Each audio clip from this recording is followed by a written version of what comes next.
തലത്തിൽ എണ്ണ കയറ്റുമതിയിൽ പോയ വർഷവും സൗദി അറേബ്യ ഒന്നാമത്. കഴിഞ്ഞ വർഷം സൗദി കയറ്റി അയച്ചത് 260 കോടി ബാരൽ ക്രൂഡ് ഓയിലാണ്. മുൻ വർഷത്തെ അപേക്ഷിച്ച് 2.4% വളർച്ചയാണ് കഴിഞ്ഞ വർഷം രേഖപ്പെടുത്തിയത്. ലോകത്ത് ഏറ്റവും അധികം എണ്ണ കയറ്റി അയക്കുന്ന രാജ്യമെന്ന പദവി സൗദി അറേബ്യ കഴിഞ്ഞ വർഷവും നിലനിർത്തി. 260 ദശലക്ഷം ബാരൽ ക്രൂഡ് ഓയിലാണ് സൗദി കഴിഞ്ഞ വർഷം കയറ്റി അയച്ചത്. മുൻവർഷം ഇത് 250 ദശലക്ഷം ബാരൽ ആയിരുന്നു. 2.4% വർധനവാണ് കഴിഞ്ഞ വർഷം രേഖപ്പെടുത്തിയത്. പ്രതിദിന ശരാശരി 71 ദശലക്ഷം ബാരലായും ഉയർന്നു. നവംബർ മാസത്തിലായിരുന്നു കയറ്റുമതി ഏറ്റവും കൂടുതൽ, പ്രതിദിനം 82 ലക്ഷം ബാരൽ. ഏറ്റവും കുറവ് മെയ് മാസത്തിലും 69.8 ലക്ഷം ബാരൽ.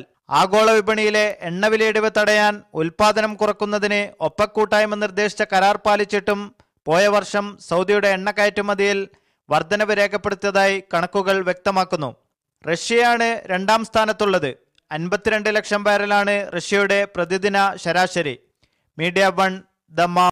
ഷാർജ ഇന്ത്യൻ അസോസിയേഷന്റെ കീഴിൽ ഭിന്നശേഷിക്കാർക്ക് വേണ്ടി മാത്രമുള്ള സ്കൂൾ യാഥാർത്ഥ്യമാകുന്നു. ഏപ്രിൽ ആദ്യവാരം മുതൽ സ്കൂളിലേക്കുള്ള പ്രവേശന നടപടി സ്വീകരിക്കുമെന്ന് ഇന്ത്യൻ അസോസിയേഷൻ ഭാരവാഹികൾ അറിയിച്ചു. തുടക്കത്തിൽ 70 കുട്ടികൾക്കായിരിക്കും പ്രവേശനം. Al Ibtisam centre for people with disabilities എന്ന പേരിലായിരിക്കും വിദ്യാലയം. ഭിന്നശേഷിയുള്ള വിദ്യാർത്ഥികളെ സൂക്ഷ്മമായി പരിഗണിച്ച് അവരുടെ പ്രാപ്തിയുടെ അടിസ്ഥാനത്തിൽ 8 മുതൽ 10 വരെയുള്ള കുട്ടികളടങ്ങുന്ന ക്ലാസുകളായിരിക്കും രൂപപ്പെടുത്തുക. ഓരോ ക്ലാസ്സിനും പ്രത്യേകം അധ്യാപകരെ നിയമിക്കും. കുട്ടികൾക്ക് അനുയോജ്യമായ ഇരിപ്പിടങ്ങളായിരിക്കും ഉണ്ടായിരിക്കുക. ഇവർക്കായി യാത്ര ചെയ്യാൻ സാധിക്കുന്ന പ്രത്യേക സൗകര്യങ്ങളുള്ള വാഹനങ്ങളും ഏർപ്പെടുത്തുമെന്ന് പ്രസിഡന്റ് ഇ.പി. ജോൺസൺ വാർത്താസമ്മേളനത്തിൽ അറിയിച്ചു. ഓഫീസിന്റെ ഉദ്ഘാടനവുമായിട്ട് ബന്ധപ്പെട്ടാണ് നാളെ മാർച്ച് 10-ാം തീയതി വൈകിട്ട്, ഞായറാഴ്ച വൈകിട്ട് 5 മണിക്ക് ആണ് അതിന്റെ ഉദ്ഘാടനം നിർവഹിക്കുന്നത്. രാവിലെ 8 മുതൽ ഉച്ചയ്ക്ക് 12:30 വരെയായിരിക്കും ഇവർക്ക് ക്ലാസ് ഉണ്ടായിരിക്കുക. താരതമ്യേന കുറഞ്ഞ ഫീസായിരിക്കും ഈടാക്കുക. Secretary Abdulla Mallicheri, vice president Jabir, joint secretary advocate Santhosh, joint treasurer Shaji John, auditor Muraleedharan എന്നിവരും വാർത്താസമ്മേളനത്തിൽ സംബന്ധിച്ചു. Media one, Dubai. ബഹ്റൈനിൽ സ്വകാര്യ ആരോഗ്യ സേവന സ്ഥാപനങ്ങളിലെ തൊഴിൽ തസ്തികകളിൽ സ്വദേശികൾക്ക് മുൻഗണന നൽകുന്നതിനുള്ള ബില്ലിന് രാജാവ് ഹമദ് ബിൻ ഈസ അൽ ഖലീഫ അംഗീകാരം നൽകി. തീരുമാനത്തെ ബഹ്റൈൻ ലേബർ യൂണിയൻസ് ഫെഡറേഷൻ സ്വാഗതം ചെയ്തു. ബഹ്റൈൻ പൗരന്മാർക്ക് രാജ്യത്തെ തൊഴിൽ മേഖലകളിൽ മുൻഗണന നൽകുന്നതിന്റെ ഭാഗമായാണ് ആരോഗ്യ സേവന സ്ഥാപനങ്ങളിൽ സ്വദേശിവൽക്കരണ പ്രക്രിയയ്ക്ക് വേഗം പകരുന്ന ബില്ലിന് അംഗീകാരം നൽകിയത്. ഡോക്ടർമാർ, സാങ്കേതിക വിദഗ്ധർ, നഴ്സുമാർ തുടങ്ങിയവരിൽ അർഹരായ സ്വദേശികളുണ്ടെങ്കിൽ അവർക്കായിരിക്കും ഇനി മുതൽ കൂടുതൽ പരിഗണന ലഭിക്കുക. നിലവിൽ ഈ തസ്തികകളിൽ വിദേശികളുണ്ടെങ്കിൽ അവരുടെ കരാറിന്റെ കാലാവധി കഴിയുന്നവർക്ക് പകരം സ്വദേശികളെ നിയമിക്കുന്നതിനാണ് തീരുമാനം. ഇതിനു പുറമെ ചികിത്സാ മേഖലയിൽ കഴിവുള്ള സ്വദേശികളെ വളർത്തിക്കൊണ്ടുവരുവാനും പദ്ധതിയുണ്ട്. ബില്ലിന് രാജാവ് ഹമദ് ബിൻ ഈസ അൽ ഖലീഫ അംഗീകാരം നൽകിയതിനെ തൊഴിലാളി യൂണിയൻ അടക്കമുള്ളവർ സ്വാഗതം ചെയ്തു. മറ്റു മേഖലകളിലും സ്വദേശിവൽക്കരണ പ്രക്രിയ വേഗത്തിലാക്കണമെന്ന് ബഹ്റൈൻ ലേബർ യൂണിയൻ ഫെഡറേഷൻ ആവശ്യപ്പെട്ടു. യുവാക്കൾക്ക് ആവശ്യമായ പരിശീലനം നൽകി അർഹമായ ജോലി നൽകുന്നതിന് തൊഴിൽ മന്ത്രാലയം നടത്തിക്കൊണ്ടിരിക്കുന്ന ശ്രമങ്ങളെയും യൂണിയൻ സ്വാഗതം ചെയ്തു. Media one, Bahrain. അറബിക്കടലിൽ ഒമാൻ തീരത്തിനടുത്ത് ഭൂചലനമുണ്ടായതായി സുൽത്താൻ ഖാബൂസ് സർവകലാശാലയിലെ ഭൂകമ്പ നിരീക്ഷണ കേന്ദ്രം അറിയിച്ചു. റിക്ടർ സ്കെയിലിൽ 4.8 രേഖപ്പെടുത്തിയ ഭൂചലനം ശനിയാഴ്ച പുലർച്ചെയോടെയാണ് രേഖപ്പെടുത്തിയത്. മാർച്ച് 1 വെള്ളിയാഴ്ചയും ഇന്ത്യൻ മഹാസമുദ്രത്തിൽ ഭൂചലനം രേഖപ്പെടുത്തിയിരുന്നു. യുപിയിലെ ശിശുരോഗ വിദഗ്ധൻ ഡോക്ടർ കഫീൽ ഖാൻ പങ്കെടുത്ത കോഴിക്കോട് മെഡിക്കൽ കോളേജ് യൂണിയൻ ചടങ്ങിനെതിരെ രാജ്യദ്രോഹ ആരോപണം ഉയർന്ന വിഷയത്തിൽ ആശുപത്രി വികസന സമിതി നിലപാടിനെതിരെ സമിതി അംഗം എം.എ. റസാഖ് മാസ്റ്റർ, യൂണിയൻ നടത്തിയ ചടങ്ങിൽ ഇടപെടാൻ സമിതിക്ക് അധികാരമില്ല. വിഷയത്തിൽ ബിജെപിക്കൊപ്പം നിന്ന CPM നിലപാട് ദുരൂഹമാണെന്നും സമിതിയെ ലീഗ് അംഗമായ റസാഖ് മാസ്റ്റർ ദോഹയിൽ പറഞ്ഞു. ഡോക്ടർ കഫീൽ ഖാനെ പങ്കെടുപ്പിച്ച് കോഴിക്കോട് മെഡിക്കൽ കോളേജിൽ നടത്തിയ യൂണിയൻ ചടങ്ങ് രാജ്യദ്രോഹപരമാണെന്നും അന്വേഷണം വേണമെന്നുമായിരുന്നു ആശുപത്രി വികസന സമിതിയിൽ BJP ആവശ്യം. ഇതിന് ചെയർമാൻ കൂടിയായ CPM ജില്ലാ സെക്രട്ടറി P. മോഹനൻ മാസ്റ്റർ ഉൾപ്പെടെയുള്ള CPM അംഗങ്ങളും പിന്താങ്ങുകയായിരുന്നു. ഇതിനെതിരെയാണ് സമിതിയിലെ ലീഗ് അംഗമായ എം.എ. റസാഖ് മാസ്റ്റർ രംഗത്തെത്തിയത്. ആശുപത്രി വികസന സമിതിക്ക് യൂണിയൻ ചടങ്ങുകളിൽ ഇടപെടാനുള്ള അധികാരമില്ല. വെൽഫെയർ ആണ് ആശുപത്രി വികസന സമിതിയുടെ പോർട്ട്ഫോളിയോ. HDSന്റെ പരിധിയിൽ വരാത്ത ഒരു കാര്യം, ഇല്ലാത്ത ഒരു കാര്യം ചർച്ച ചെയ്ത് തീരുമാനമുണ്ടാക്കി അതിന് മറ്റ് രാഷ്ട്രീയ പാർട്ടികൾ പിന്തുണ നൽകി എന്നുള്ളത് ദുരൂഹവും പ്രതിഷേധാർഹവുമാണ്. വർഗീയ ലക്ഷ്യം വെച്ച് BJP നടത്തിയ നീക്കത്തിന് CPM കൂട്ടുനിന്നത് ദുരൂഹമാണ്. വിദ്യാർത്ഥികൾ ഇതിനോടൊപ്പം നിൽക്കുന്നു, അതേസമയം നേതൃത്വം BJPയോടൊപ്പം നിൽക്കുന്നു. കഫീൽ ഖാനെതിരായ ആരോപണത്തിൽ കോടതി തന്നെ അദ്ദേഹത്തെ കുറ്റവിമുക്തനാക്കിയതാണ്. കോടതി കാണാത്ത എന്ത് രാജ്യദ്രോഹമാണ് BJP കാണുന്നതെന്നും അദ്ദേഹം ചോദിച്ചു. PC Saifuddin, media 1, Doha. Kozhikode medical കോളേജിലെ വിദ്യാർത്ഥികൾക്കെതിരെയുള്ള നടപടികൾ പിൻവലിക്കാൻ ധാരണയായി. ആരോഗ്യമന്ത്രിയുമായി സംയുക്ത സമരസമിതി നടത്തിയ ചർച്ചയിലാണ് തീരുമാനം. ചൊവ്വാഴ്ച കോളേജിൽ ചേരുന്ന യോഗത്തിൽ പ്രശ്നങ്ങൾ പരിഹരിക്കണമെന്നാണ് ആരോഗ്യമന്ത്രി നിർദ്ദേശിച്ചത്. കോഴിക്കോട് മെഡിക്കൽ കോളേജിലെ അധ്യാപകനെതിരെയുണ്ടായ രാജ്യദ്രോഹ ആരോപണത്തിൽ പ്രതിഷേധിച്ച വിദ്യാർത്ഥികൾക്ക് നേരെയുണ്ടായ സസ്പെൻഷൻ ഉൾപ്പെടെയുള്ള നടപടികൾ പിൻവലിക്കണമെന്നാവശ്യപ്പെട്ട് സംയുക്ത സമരസമിതി ആരോഗ്യമന്ത്രിയുമായി ചർച്ച നടത്തി. ചർച്ചയിൽ തങ്ങളുടെ ആവശ്യങ്ങൾ അംഗീകരിച്ചതായി യൂണിയൻ വൈസ് ചെയർപേഴ്സൺ പറഞ്ഞു. സമരത്തിന്റെ ഭാഗമായിട്ട് നമ്മൾ നടത്തിയ ഖരാവ് അത് പ്രിൻസിപ്പൽ റൂമിൽ കയറി ഖരാവ് ചെയ്തതിൽ ചില അപക്വമായ സമരരീതികൾ ഉണ്ടായിട്ടുണ്ടെങ്കിൽ അതിൽ നമ്മൾ നമ്മുടെ ഭാഗത്തുനിന്ന്, അതായത് സംയുക്ത സമരസമിതിയുടെ ഭാഗത്തു നിന്ന് ഖേദം പ്രകടിപ്പിക്കാൻ തയ്യാറാണെങ്കിൽ ഈ വരുന്ന ചൊവ്വാഴ്ച CCM മീറ്റിംഗ് നടത്താമെന്ന് ബഹുമാനപ്പെട്ട ആരോഗ്യമന്ത്രിയും പ്രിൻസിപ്പാൾ സാറും ഞങ്ങൾക്ക് ഉറപ്പ് തന്നിട്ടുണ്ട്. അപ്പോൾ അതിൽ ഞങ്ങൾ ഖേദം പ്രകടിപ്പിക്കാൻ തയ്യാറാവുകയാണെങ്കിൽ കോളേജ് തലത്തിലുള്ള എല്ലാ തരത്തിലുള്ള ആക്ഷനും പിൻവലിക്കാമെന്നാണ് ഞങ്ങൾക്ക് ഉറപ്പ് തന്നിട്ടുള്ളത്. ചൊവ്വാഴ്ചത്തെ യോഗത്തിന് ശേഷം തുടർ നടപടികൾ ആലോചിക്കുമെന്ന് സംയുക്ത സമരസമിതി പറഞ്ഞു. മീഡിയ 1, കോഴിക്കോട്. മുഖംമൂടി ധരിച്ചെത്തിയ ആഫ്രിക്കൻ സംഘം മലയാളി ഉടമസ്ഥതയിലുള്ള ഹൈപ്പർ മാർക്കറ്റ് കൊള്ളയടിക്കാൻ ശ്രമിച്ചെങ്കിലും ജീവനക്കാരുടെ ചെറുത്തുനിൽപ്പിനെ തുടർന്ന് പരാജയപ്പെട്ടു. ഷാർജ അൽഫല ലുലു ഹൈപ്പർ മാർക്കറ്റാണ് കൊള്ളയടിക്കാൻ നീക്കം നടന്നത്. പ്രതികളെ പോലീസ് അറസ്റ്റ് ചെയ്തു. വെള്ളിയാഴ്ച രാത്രി ഹൈപ്പർ മാർക്കറ്റ് പ്രവർത്തിച്ചുകൊണ്ടിരുന്ന സമയത്താണ് സംഭവം. മുഖംമൂടി ധരിച്ചെത്തിയ 2 പേർ ക്യാഷ് കൗണ്ടറിലെ ജീവനക്കാരനെ ആക്രമിച്ച് പണം കൊള്ളയടിക്കാൻ നീക്കം നടത്തുകയായിരുന്നു. അക്രമികളുടെ കൈവശം ആയുധമുണ്ടായിരുന്നെങ്കിലും ജീവനക്കാർ ധീരമായി ചെറുത്തുനിന്നു. ഏതാനും മിനിറ്റുകൾ അക്രമികളും ജീവനക്കാരും ഏറ്റുമുട്ടി. അക്രമികളെ നേരിടുന്നതിനിടെ ഒരു ജീവനക്കാരന് സാരമായ പരിക്കേറ്റു. ഉദ്യമം പരാജയപ്പെട്ടതിനെ തുടർന്ന് അക്രമികൾ രക്ഷപ്പെടാനുള്ള നീക്കം നടത്തിയെങ്കിലും സംഭവസ്ഥലത്തെത്തിയ പോലീസ് പ്രതികളെ അറസ്റ്റ് ചെയ്തു. ഇവരെ വിശദമായി ചോദ്യം ചെയ്തു വരികയാണെന്ന് Sharjah police commander in chief major general Saif Al Seria Al Shamsi പറഞ്ഞു. പരിക്കേറ്റ ജീവനക്കാരൻ കുവൈത്തി ആശുപത്രിയിൽ ചികിത്സയിലാണ്. Media 1, Sharjah. 2022 ഖത്തർ ലോകകപ്പ് ഫുട്ബോൾ ആതിഥേയത്വത്തിൽ കുവൈത്തിനെയും ഒമാനെയും കൂടി പങ്കെടുപ്പിക്കുന്ന കാര്യത്തിൽ ഇതുവരെ യാതൊരു തീരുമാനവും എടുത്തിട്ടില്ലെന്ന് ഖത്തർ. ടീമുകളുടെ എണ്ണം കൂട്ടിയാൽ മാത്രമേ അത്തരം ചർച്ചയ്ക്ക് സാധ്യതയുള്ളൂ. ഖത്തർ നടത്തുന്ന സാധ്യതാ പഠന റിപ്പോർട്ട് പരിഗണിച്ചു മാത്രമേ ഇക്കാര്യങ്ങളിൽ അന്തിമ തീരുമാനമെടുക്കുകയുള്ളൂവെന്നും ഖത്തർ ലോകകപ്പ് പ്രൊജക്ട് CEO നാസർ അൽ ഖാത്തിർ പറഞ്ഞു.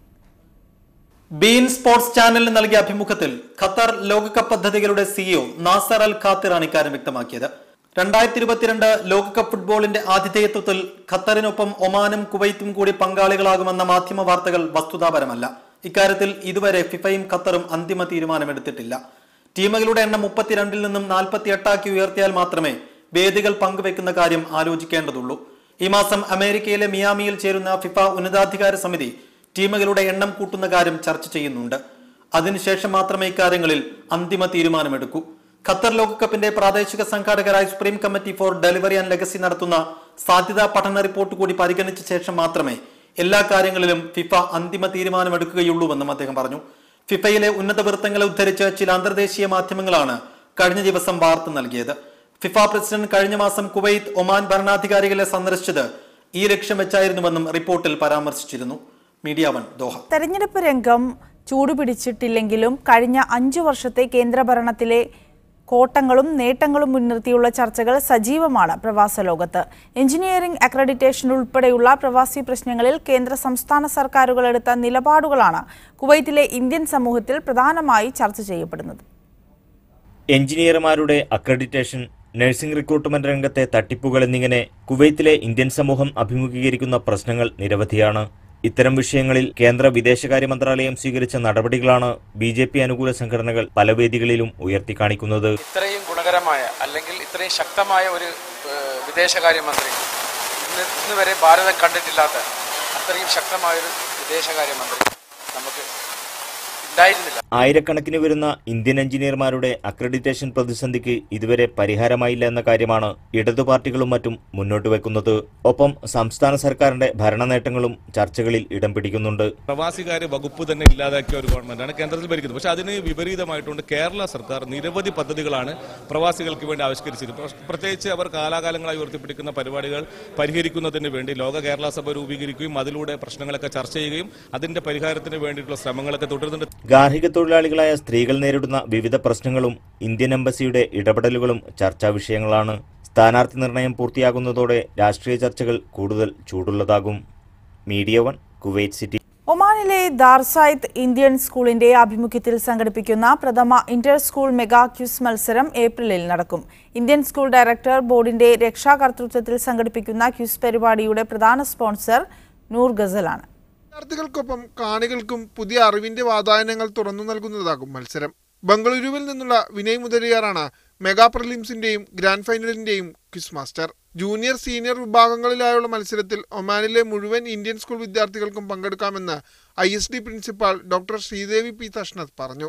1ാം ക്ലാസ് തൊട്ട് 4ാം ക്ലാസ് വരെയുള്ള കുട്ടികൾക്ക് വേറെ ഇതിലൊരു ഓപ്പർച്യൂണിറ്റി കൊടുക്കുന്നുണ്ട്. അവർ സബ് ജൂനിയർ കാറ്റഗറിയിലാണ്. അതേപോലെ 5th to 8th സ്റ്റാൻഡേർഡ് അവർക്ക് നമ്മൾ കൊടുക്കുന്നത് ജൂനിയർ കാറ്റഗറിയിൽ. Like vice 9th to 12th ആയിരിക്കും they are in the senior category. April 12 വൈകുന്നേരം 6 മുതൽ 9 വരെ ഖുറമിലെ സിറ്റി ആംഫി തിയേറ്ററിലാണ് ഗ്രാൻഡ് ഫിനാലെ നടക്കുക. ഓരോ വിഭാഗത്തിലെയും 8 ടീമുകൾ മാറ്റുരക്കുന്ന ഗ്രാൻഡ് ഫിനാലയിലെ വിജയികൾക്ക് ചാമ്പ്യൻസ് ട്രോഫി സമ്മാനിക്കും. ഒമാന്റെ സ്കൂളുകളുടെ ചരിത്രത്തിൽ ആദ്യമായിട്ടാണ് ഇത്തരത്തിലുള്ളൊരു പരിപാടി സംഘടിപ്പിക്കപ്പെടുന്നത്. അതിൻ്റെ സ്പോൺസേഴ്സ് ആകുന്നതിന് അതിനെ സപ്പോർട്ട് ചെയ്യുന്നതിനുള്ള ഒരു അവസരം കിട്ടിയതിൽ ഞങ്ങൾക്ക് അത്യധികമായ സന്തോഷമുണ്ട്. ദാർസായിത്ത് ഇന്ത്യൻ സ്കൂൾ വെബ്സൈറ്റിൽ നൽകിയിട്ടുള്ള ലിങ്ക് വഴി ഈ മാസം 21 വരെ ക്വിസ് മത്സരത്തിൽ പങ്കെടുക്കുന്നതിന് രജിസ്റ്റർ ചെയ്യാം. ഇന്ത്യൻ സ്കൂൾ ഡയറക്ടർ ബോർഡ് അംഗം പ്രഭാകർ തിജാരെ, SMC പ്രസിഡന്റ് ജയ്കിഷ് പവിത്രൻ, പ്രധാന സ്പോൺസറായ Noor Ghazal managing director PB Saleem, operations manager Haslin Saleem, sales manager Azeem എന്നിവരും വാർത്താ സമ്മേളനത്തിൽ പങ്കെടുത്തു. Media 1 Muscat. വേറിട്ട ഭക്ഷ്യവിഭവങ്ങളുടെ ചേരുവകൾ ഉൾപ്പെടുന്ന രഹം സിതാര രചിച്ച പുസ്തകം പുറത്തിറങ്ങി. അന്താരാഷ്ട്ര വനിതാ ദിന പശ്ചാത്തലത്തിലാണ് മലയാളി വനിതയുടെ ഈ ഇംഗ്ലീഷ് പാചക പുസ്തകം അനുവാചകരിലേക്ക് എത്തുന്നത്. രഹം സിതാര രചിച്ച പുസ്തകത്തിന് സിതാരാസ് ഡെലീഷ്യസ് ഡയലമ എന്നാണ് പേരിട്ടിരിക്കുന്നത്. ചടങ്ങിൽ Sharjah book authority external affairs executive Mohankumar മുഖ്യാതിഥി ആയിരുന്നു. മേജർ യൂനുസ് ഇബ്രാഹിം, ഷെഫ് മോനൽ മൽഹോത്ര എന്നിവരും പ്രകാശന ചടങ്ങിൽ സംബന്ധിച്ചു.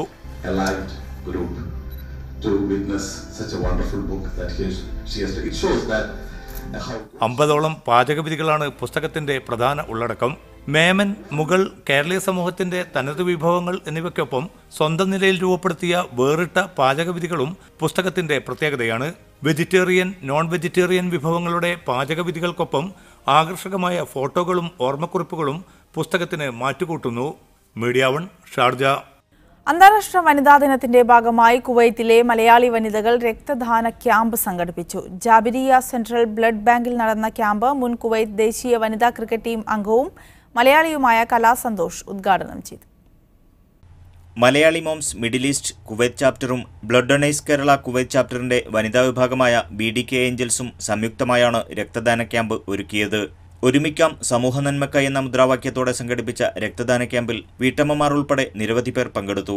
പൂർണ്ണമായും സ്ത്രീകളുടെ നേതൃത്വത്തിലായിരുന്നു അന്താരാഷ്ട്ര വനിതാ ദിനത്തിൽ ക്യാമ്പ് ഒരുക്കിയത്.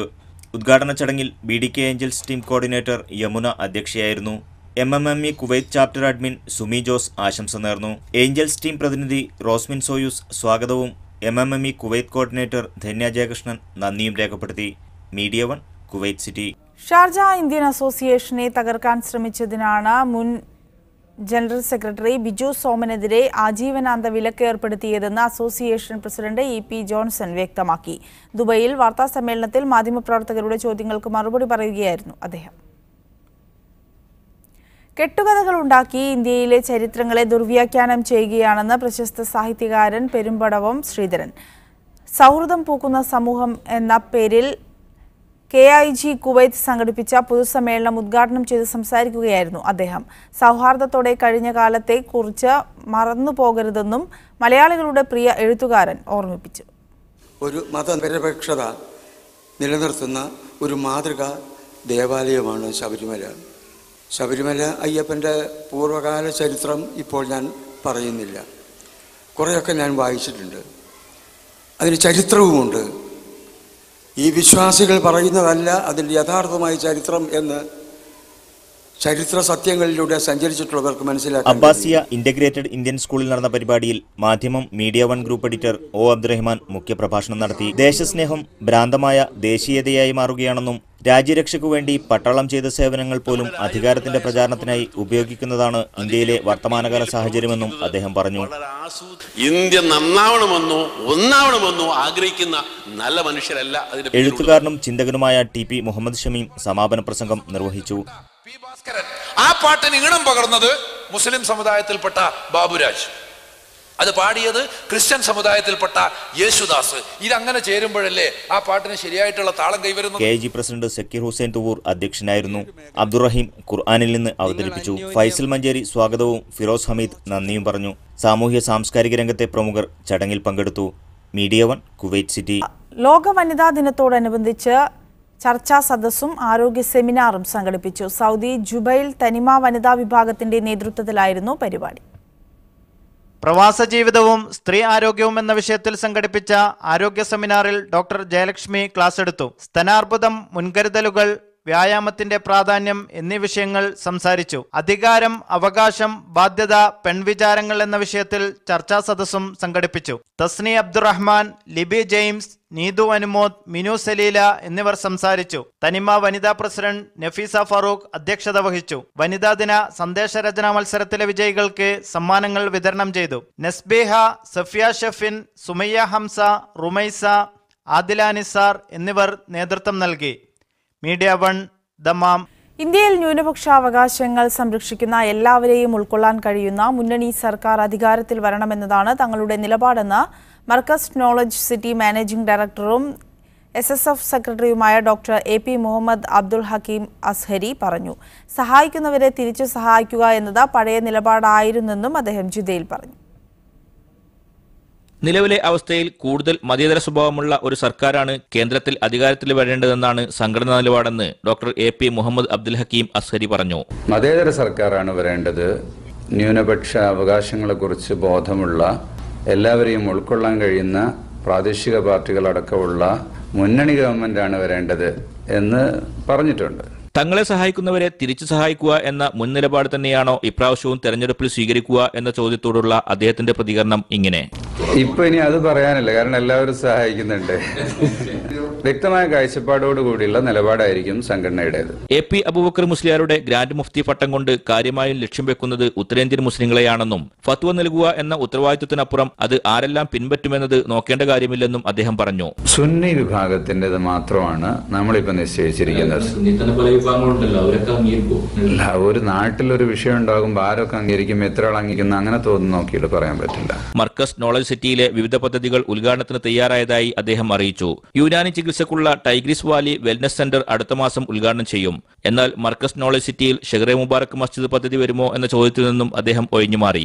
ജിദ്ദയിൽ വാർത്താ സമ്മേളനത്തിൽ സംസാരിക്കുകയായിരുന്നു ഡോക്ടർ AP മുഹമ്മദ് അബ്ദുൽ ഹക്കീം അസ്ഹരി. ഗഫൂർ കൊണ്ടോട്ടിക്കൊപ്പം സാദിഖ് അലി തുവൂർ, മീഡിയ 1 ജിദ്ദ. കേന്ദ്ര സർക്കാരിന്റെ ഈ വർഷത്തെ നാരി ശക്തി പുരസ്കാരത്തിന് അർഹയായ സൗദി ദമാമിലെ വനിതാ സാമൂഹ്യ പ്രവർത്തക മഞ്ജു മണിക്കുട്ടൻ പുരസ്കാരം ഏറ്റുവാങ്ങി. ലോക വനിതാ ദിനത്തിൽ രാഷ്ട്രപതി രാംനാഥ് കോവിന്ദിൽ നിന്നാണ് പുരസ്കാരം ഏറ്റുവാങ്ങിയത്. വനിതാ ദിനത്തിൽ രാഷ്ട്രപതി ഭവനിൽ സംഘടിപ്പിച്ച പരിപാടിയിലാണ് പുരസ്കാരം വിതരണം ചെയ്തത്. രാഷ്ട്രപതി രാംനാഥ് കോവിന്ദ് പുരസ്കാരങ്ങൾ വിതരണം ചെയ്തു. കേന്ദ്ര വനിതാ ശിശുക്ഷേമ മന്ത്രി മേനകാ ഗാന്ധി ചടങ്ങിൽ സംബന്ധിച്ചു. സൗദിയിൽ നിയമക്കുരുക്കിലകപ്പെട്ട നിരവധി ഇന്ത്യക്കാരായ വനിതകൾക്കും വീട്ടുജോലിക്കാർക്കും വേണ്ടി നടത്തിയ ജീവകാരുണ്യ പ്രവർത്തനങ്ങൾ പരിഗണിച്ചാണ് മഞ്ജു മണിക്കുട്ടന് പുരസ്കാരം സമ്മാനിച്ചത്. 1 ലക്ഷം രൂപയും പ്രശസ്തി പത്രവുമാണ് സമ്മാനമായി ലഭിച്ചത്. സൗദിയിലെ വനിതാ സാമൂഹ്യ പ്രവർത്തകരിൽ നാരിശക്തി പുരസ്കാരത്തിന് അർഹയാകുന്ന ആദ്യ മലയാളിയാണ് മഞ്ജു മണിക്കുട്ടൻ.